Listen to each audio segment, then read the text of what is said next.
Hi there, William from diamondengineers.com. Here Libero will demonstrate the PadXpress Plexi Renovator, which is ideal for your motorcycle windscreen. It's a foam pad with the polish renovator inside. You can use your cordless drill with a pad adapter, or you can use the Milwaukee M12 polisher. Next, we're going to put a tape onto the windscreen to show you the difference between what has been polished and what hasn't.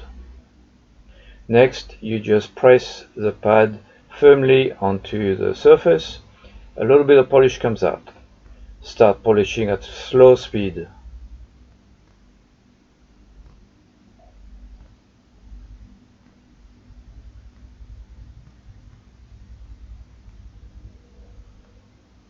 A little bit more polish. There you are.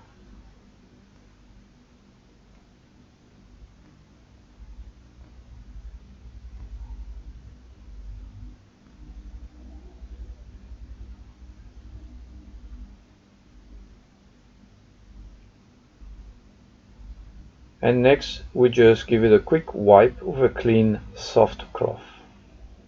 We'll remove the tape, and you can see clearly on the left and the right the difference. You can get it from us at diamondengineers.com in Padden-Masirat, Langkawi, or go to our website and send us an email. diamondengineers.com